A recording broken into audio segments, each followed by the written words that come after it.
What's going on, everybody? Welcome back to the Yankees Avenue Show on the Yankees Avenue YouTube channel. As usual, I'm Patrick Hennessy. That's Dan Rourke. Dan, how are we doing on this beautiful day? Pat, it is a beautiful day because I'm here sitting with you. The Yankees are 8-2 over the last 10. Just swept the Red Sox. Things are looking up. Things are feeling good. I think we're finally settled into what I've wanted of September baseball, which is where the division is all but clinched. We're not there yet, but I think it's safe to say by now, the Yankees are going to win the AL East, right? Yeah. So, No. dude, I can kind of just enjoy the rest of the way, talk some postseason roster construction, some, all those vibes. I'm chilling, man. How you doing? I'm doing great. I mean, kind of like you just said, I think I'd go one step further and be like, the AL East is in lock, bro. Like, the Yankees are guaranteed to win the American League East. Book it.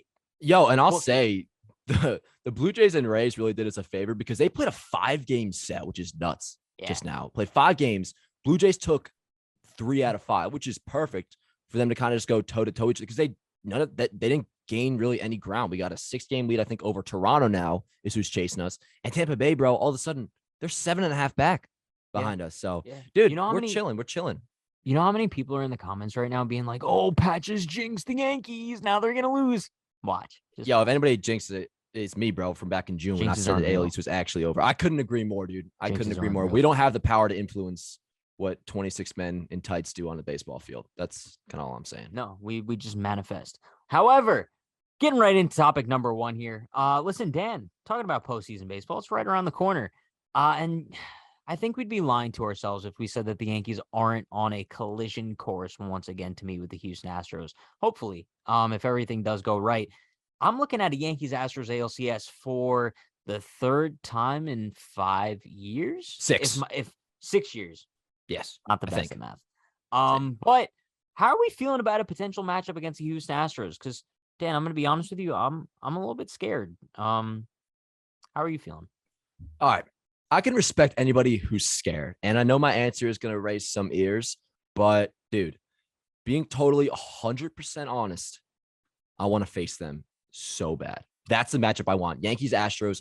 So much so where ALDS Game 5, for example, Astros, Blue Jays, or Astros, whoever, I will be vehemently rooting for Houston to win that game. It's going to be the rematch of the century. And I'm not saying it's different. Where we're at now is different than where we were a few months ago, right? I'm not going to say the Yankees are better than the Astros because they're not. On paper, the Houston Astros are a better team, but there's a couple things going for us in that regard. One, I consider our pitching staff back to where it was in early summer. Good as hell. I have so much confidence in them going into a playoff series.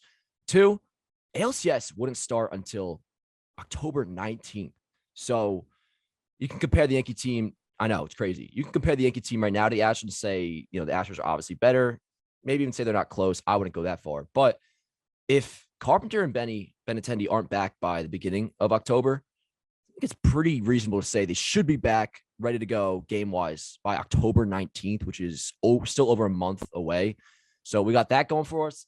And 3 men, it's baseball. Anything can happen. I mean, how often does the favorite actually come out on top? You know what I'm saying?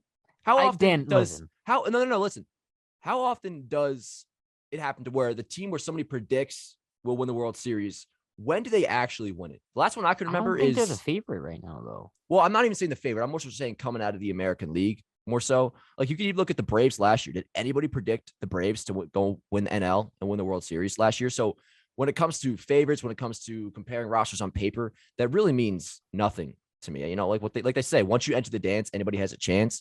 Yes. And the Yankees have a very good chance. They really do.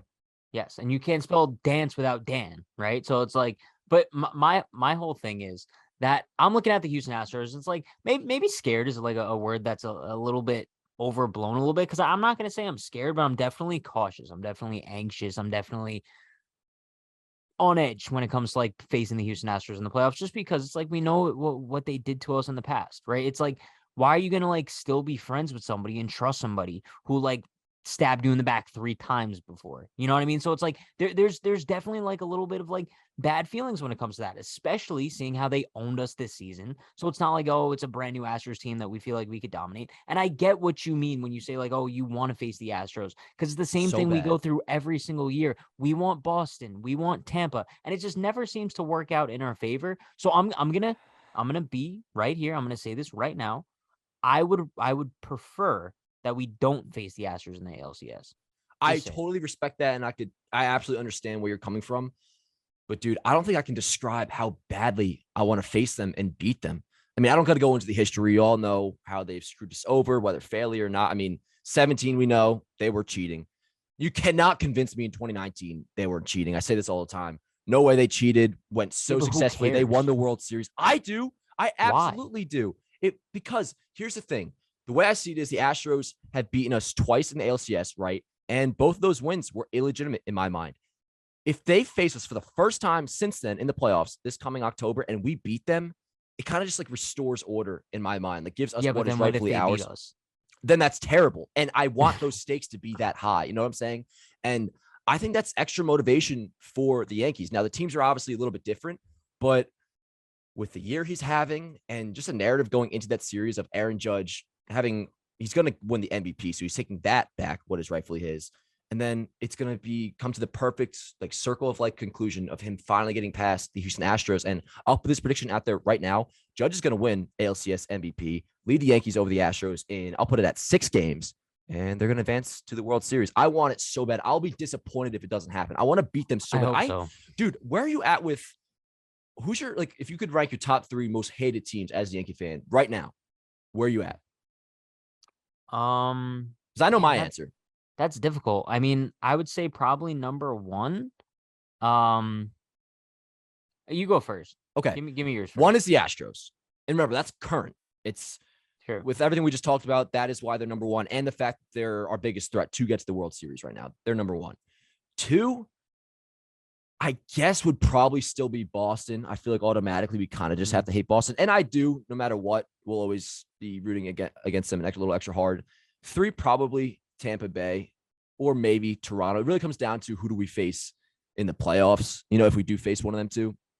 But Houston's definitely, it's Houston up here and then Boston and then Tampa slash Toronto.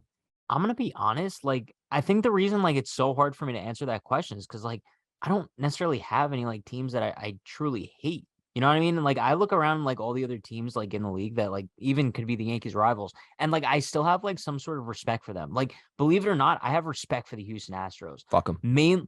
Mainly because if you look at that team and if you look at like all those guys on that roster, majority of which weren't even on the cheating Astros, and to see like what they've kind of like overcome in terms of like the mental aspect of things, even though they aren't cheaters themselves, bro, huge credit to the Houston Astros. Like sure, I'll give credit to one guy. I mean, you know, I'll almost give respect to Correa last year, how, you know, he really was pretty much like, yo, screw you all. Like, yeah, we cheated and that's that. He put up a damn good year.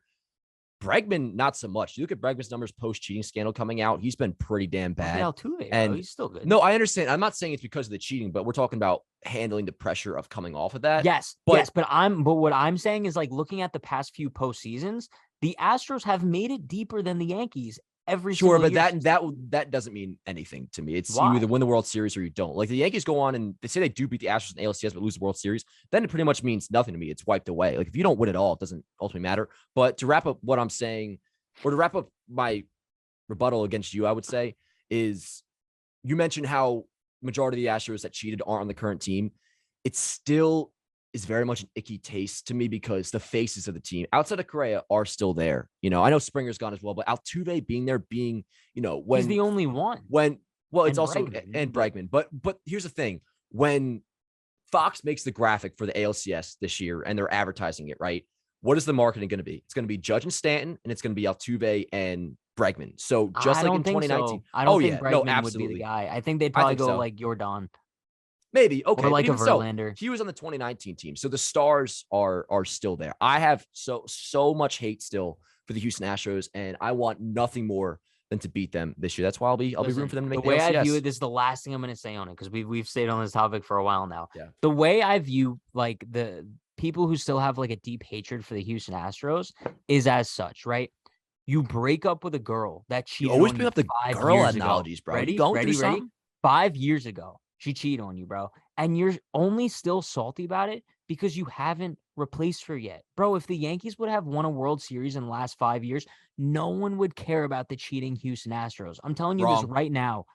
Bro, if the Yankees won the World Series in 2021, or let's say they won it in 2018 or 2019, no No. one would still have this deep-rooted hatred of the Astros like they do. If you say 2019, sure. If they won the years where the Astros confirmed cheated and were suspected of cheated, 17, 19, okay, that's totally different. But if they won last year, I'm still maybe not as salty, but I'm wondering, Bro, even like, 2018, all right, they should have been a 20. Boston beat them in 2018, and they were apparently cheating, right? Who, the Red Sox? Yeah. Nah, I'll never get on the Red Sox for what they did. It's totally No, different what the I'm Astros saying did compared to Boston beat Boston. Houston in 2018. Yeah, I mean, we could have beat them in 2019 too. I think we were just as good of a team. Doesn't mean you could argue, all right, maybe the Astros, even if they didn't even cheat in the postseason in both those ALCSs, their path to getting there is illegitimized. Thank you, Pat. So no matter what, I'm always going to hold out hatred for him. But I'll be feeling a lot better once they beat him this year. We probably went on for like 10 minutes on here. But what's question number 2? We got to breeze through these now. Shit. Moving on to question number 2. Luis Severino's rehab assignment is finally over. He will rejoin the Yankees starting rotation now. So now we're kind of looking at like Luis Severino's postseason track record. Shaky, I guess you could call it. Good way to describe it. What are our expectations for him going into October? Do we think that he's going to be number 2, number 3, maybe out of the bullpen? How are we feeling about Sevy? Yeah, so the way I see it, the way it shapes up right now is assuming we're going with a 4-man staff, I think we're looking at Cole, Nestor, Montas, Sevy as a rotation. If you need a 5th, obviously that would be Tyone. 5.23 ERA in 9 postseason games. Couple notable ones in there. Wildcard game in 17, couldn't get out of the first inning. And then in 18, he started the 16-1 blowout. 19, he was actually half decent. If you look at his numbers, had like a 2 ERA, but they were pretty much just like 4 innings, 2 earned runs start. So yeah, he hasn't been great. Couple things I think are going for him that you could be optimistic about. One, he is obviously a veteran. Now he's older. You know, he's admitted to, like in the wildcard game in 17, he came out a little too amped up. And then if you want to talk about 2018, that game against Boston, we already heard, we know the whole story about the tipping pitches situation, how he didn't even know when the game was starting, which can't fathom how that was a possibility, but he's in a different spot now. 2, he doesn't have the pressure of being an ace. And I think that's huge. You know, 17, he was a guy. 18, he was the guy. 19, he was considered to be, he was looked at as like, all right, he's going to save this rotation. Remember when he came back in September? Now, totally different story. He's not the ace. He's not the number 2. He's probably not even the number 3. So when you talk about pressure going into October, I think he's at a much different spot than he was a few years ago. And he's pitching pretty damn well this year. 3.45, I think, ERA in 16 starts before he got hurt. So assuming he looks like Sevy, like we've seen this year and in the past, when he comes back from the IL, I'll be feeling pretty damn good about him, especially with the fact that he is our number 4 starter. What about you? Yeah, Sevy's cool. It's kind of like, I'm viewing Luis Severino as kind of like, not necessarily an X factor, but kind of like bonus points. Like if he could come back and be like solid, I view that as a plus. I'm not necessarily expecting him to come back and be an ace, but whatever he could give us, if it's plus, I'm chilling. What I need is, like, I'll be expecting 5 innings, 2 runs out of Sevy. Even if we get 5 innings, 3 runs, that's fine. Yeah. And I think the whole point is kind of like he doesn't have to be that guy. You know, our pitching staff, and this is what I was saying before the Houston thing, our pitching staff is so good. I mean, if you try to look at the construction of the bullpen alone, there's going to be some guys left off that you're going to be like, oh, wow, he didn't make the roster. You know, I mean, there's talk. Yeah. Will we have enough room for Clark Schmidt? We better have enough room for Clark Schmidt. But it's the fact that we're even having that conversation. The Yankees pitching depth is insane, which is a totally different story than what it was Tyone or Clark Schmidt. Tyone will be on the roster. I do think he's going to end up getting a start, I believe. I think the way the playoff schedule works, I think there's a point where you have like 4 or 5 games in a row. So he'll probably get maybe 1 start, which would probably be in the ALCS. I think that's false. There's no shot. We'll see. It's possible. There would be no scenario where there would be 4 or 5 games in a row unless there's like a rain out. It's weird this happened year, in dude. 2019. Not 4 or 5 games in a row. No way, because they have to travel. No, they do. But I'm telling you, I looked at the postseason schedule. It's not the same as it was past years. I'm not saying exactly it's 5 games in a row, but I remember looking at it and seeing like, oh, they may actually use a 5th starter here. Yeah, the answer is no, but okay. We'll moving on. Speaking of a 5th starter, Aaron Judge is on a race. Bro, I can't stand your what even was that transition, bro? Do you have something that makes sense for? Please tell me. If not, it's okay. Just admit it. Speaking of a 5th starter, I thought you were going to say like he went deep a couple times with a 5th starter. I don't even know if that's true, but no, there was nothing going there. However, listen, he is in a contract year. Will be a free agent at the end of the season. Coming off, one of the greatest baseball seasons of our lifetime. What are Whatever, bro. What are we expecting in terms of a contract for Aaron Judge? Like, let's give a little prediction in terms of like, give me like years and like an estimated worth. Word. All right. So first, let me give a little shout out to Judge because Triple Crown Watch is on the way. He's up to 310 now, 10 points behind Luis Severino of the Twins. Way things are headed, I think he gets that, which just make the season all the more sick and give the Yankees all the more reason to. They're not going to be able to let him walk. That's why I'm so confident that he's coming back. There's no chance that they would let him walk to the Mets or walk to Boston or even walk to San Francisco, whoever it is. Because after putting up a season like he's doing this year, having one of the best seasons, like you said, in baseball history and Yankee history, one of the best seasons anybody will watch, period. It's going to cost a lot of money, but I think they're going to give it to him. My prediction is, let's see, what did I have? I believe he's going to hit the $40 million mark, which would make him, I'm pretty sure, the first position player, because Scherzer got it with the Mets, but first position player to hit 40 a year. And I think that's going to have to be over 8 years, dude. So we're looking at 320 over 8. Is that what you got too? Come on, bro. That's exactly because I didn't want to like do like insane math of like 41 million. I came up with 8 years, 320 million. Yeah. I don't think it would be any more than 41 mil, which I guess that would make it like a 330 deal.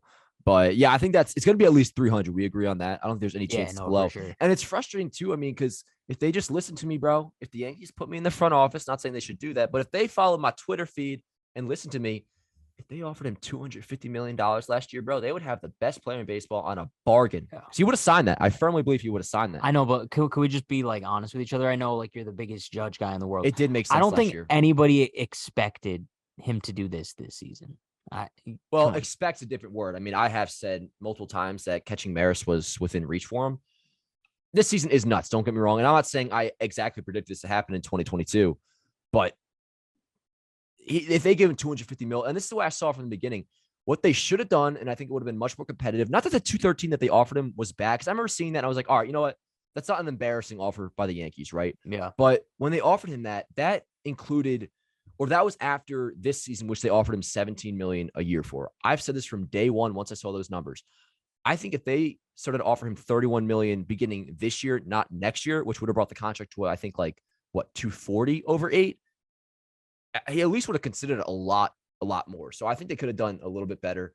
But hey, they're gonna have to pay the consequences of that because we both agree he's gonna start with a 3 in the offseason. So, and I'm totally cool with that. Dude deserves it. And we could both agree that he's winning MVP. Oh, no doubt. And I just want to say this, guys. We can have the debates. That's fine. Judge versus Ohtani, sure, it's fun.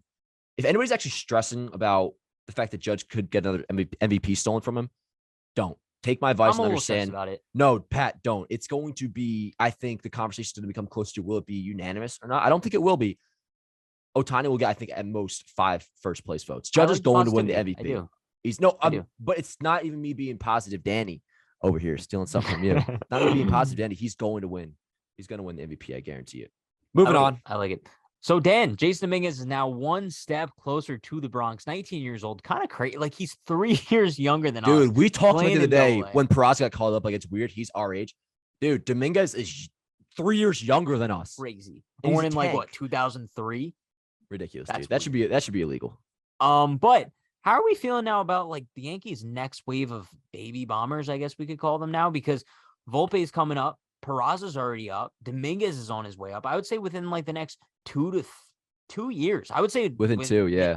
Maybe even less than that. We're going to have like a whole new core of like young stars. How excited are you about that? Dude, I'm pretty stoked, not going to lie. And yeah, I think 2 years is like the at most situation here. We're talking about the whole group because at this rate, Volpe's been crushing it at AAA, which is awesome. He got called up. I would actually put it in possibility that he's the Yankees opening day shortstop next year. Not going to predict that, but it's possible. At the very least, I think by May, at the very latest by the All-Star break. So Volpe's going to be up next year. Jason being at AA is huge. And overall, the Yankees have nine of the Yankees' top 10 prospects are already at the AA level or higher. So yeah, they're close. And it is weird to like hear a new wave of baby bombers. And I can understand why, maybe somebody get a little bit of PTSD because you look at how the last round of that worked out, not exactly amazing, but I think it's exciting, especially with Dominguez. He's having a really good year, at least between low A and high A. He was hitting Let's see here. 280, 15 homers, 23 doubles, and 847 OPS in 115 games. Also stole 36 bases, which he does not I mean, he's a bulky dude. You wouldn't really He's built like expect a him to be tank. that fast, but apparently he has every tool ever existed in baseball. He's a 5-tool player. Yeah. So that's pretty dope. Yeah, man. I'm pretty stoked. I don't want them to prospect hug though. I wouldn't mind maybe 2 or 3 of the top 10 guys getting traded for, an MLB ready, like top tier arm or position, whoever. Don't keep all of them, but the big guys like Volpe and Jason and Peraza too. I mean, if we could see them in the Yankee like lineup by next year, which isn't all that crazy, I'll be pretty damn stoked. Yeah, I agree. My thoughts on it are it's kind of sad and happy at the same time, right? Right. Just because it's like you kind of like look back at this old core, and I guess you could say like 2022 is this might be the last year of like the It core is. from 2017. I mean, Gary's already gone. Glaber might be gone after the season. Hicks Sure. is all but done. I mean, God forbid Judge leaves. Severino, he might not be back. So it's like you kind of like see the core that we thought was going to be like a new dynasty, and they have yet to win a World Series. So it's kind of sad, like if they end up not doing it. But then it's kind of exciting because now you got a whole bunch of new guys, right? Like you bring in Volpe and you bring in Dominguez and you bring in Can't forget about Wells. Austin Wells too. He's, Yeah, he's I a big mean, name. He's their number 4. you have a whole new crop of guys, which I guess is kind of exciting, but it's also sad because it's like, yo, you're parting ways with like the guys that we expected a lot out of that didn't really end up panning out. So For I don't sure. know. No, I agree with you on that 100%. And last thing, I want to give a quick shout out to I don't have the exact stats in front of me, but dude, Spencer Jones, Yankees first round pick this year. Actually, no, I do have the stats in front of me. Dog is hitting Oh, insane. 344, 425 on base, 538 slugging, has 4 homers, 12 RBIs, 963 OPS. Dude's been nuts. And they pretty much call him, scout refer to him as a left-handed Aaron Judge, which Yeah. is sick. So, and he went to Vanderbilt, which I think automatically, if you go to Vandy, you're kind of like just a better baseball player. Like, You went there, right? no, I didn't go to any college at all, I did. Patrick. I did go to I went to community college for a We month. both did, yeah. You guys may know the story. Well, you actually stayed and graduated. I went up until the Yankees got eliminated by Boston, the ALDS. Not that that's why I dropped out of college, but I was like already at like the tipping point, and like I just so happened was like contemplating dropping out at that point, and then they happened to lose in Game 4 when Gary didn't his ball couldn't go an extra 5 feet for a grand slam off Kimbrel. I don't want That to talk about happened, it. and I never went back. I don't want to talk about it. But Dan, listen, for topic number 5 today, We're doing something a little different, bro. we have some new stuff going on, and it's like it's viewer integrated. So it's like you can be a part of this. So Dan, I say we pick some viewer questions that you post on the community tab on the Yankees Avenue YouTube channel. Let's And do let's it. And answer I want to say real quick, because yeah, this is our how should I say this? Not a way of giving back at all, because you guys give me so much, but it's more so like you guys have made the show, I think we could agree, pretty damn big success so far. So this is something that's probably going to be pretty common on the show. I'm not saying we're going to do it every single week, but if we can get your voice on the show as much as possible, I think me and Pat both agree that's the way we want to go. So yeah, I see you mouthing it, bro. We love you guys. So without further ado, like, what's that first question, Pat? We're picking 3. I don't know what these questions are yet. Pat's going to surprise me here. He's picking them out right now. I'm surprising myself. We got a lot of them. So listen, this first one is actually really good. I'm a huge fan of this one. This is from Cruz NY. Here we go, Dan. So you walk into your mom's house and your trader's sister introduces you to her Red Sox boyfriend. What do you do? Now, I mean, we're assuming that like you're walking into your mom, like I guess you don't live with them. So I guess you kind of have like no idea about the situation. So you walk in, sister's boyfriend is a Red Sox fan. What's your first move? I'm more happy than if you were a Yankee fan. I say this about a lot of people, dude. Whether it's a baseball conversation or talking about movies, which is like my second big interest, anything, I like disagreeing more than I like agreeing. That's usually why I like to get along, or I get along with you, because we actually don't always see eye to eye on things. But I feel like it just creates for a better conversation. And if it's my first time meeting with the family, I'll have more talking points if there's a Red Sox fan in the house than a Yankee fan, because you don't want to agree with somebody 24/7. And that's like, we just be blowing smoke up each other's, what's, if, I'm talking to a Yankee fan all night. So yeah, I kind of would fuck with that a little bit. What about you? Yeah, I'm going to be honest, like, bro, like the typical Yankee fan be like, I'm kicking him out of my house. I'm disowning my sister. Dude, I'm walking up to him, giving him a solid handshake, being like, yo, what's going on? Like, I might make a joke about the Red Sox or whatnot. Yeah, I'd be like, you see that sweep last night, bitch?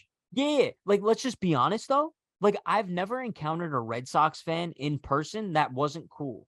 You know what I mean? Like, I'm always, I'm talking about, like, like conversation wise. Sure. I mean, Like, most bro, sports fans are pretty at cool games in it's person. different. That's what I'm saying. So it's like I would enjoy having a conversation with him about like the Yankees and the Red Sox. Yeah, Maybe no, that's just me. 100%. Or just baseball in general. Like that's the main thing. I mean, just finding out that the boyfriend or the brother is a baseball fan, like that's some pretty good common ground to be able to establish early. However, I've had worse experiences with Mets fans than Red Sox fans. Mets fans are my best friend Just saying. is a Mets fan, and I love the kid, but dude, they are insufferable. Listen, no, I'm gonna interrupt this program. I think we got to cut it right here. I don't think we can read a third question. I'm sure it was great, but this show is definitely long as Sorry. hell. Probably have to cut a little bit of it. That's it for this episode, though. Pretty fun. Episode 8 in the books, man. Dude, time's kind of flying. Can you believe we're already 8 episodes in? Time flies when you're having fun, right? We're having a lot of fun. Yo, good ass time. Don't think I have any updates for you guys. Really, besides that, me and Pat love you and appreciate you guys so much. Big things on the way. Also, I guess it's a little bit of an update. We're going to try to do some postseason watch parties. So we're gearing up for that. ALDS game 1. Pat, you can come over my crib or I'll come over yours. We'll figure that out. That's going to do it for this episode, guys. Drop a like, subscribe if you are new, and we'll see you guys next time. Let's go, Yankees.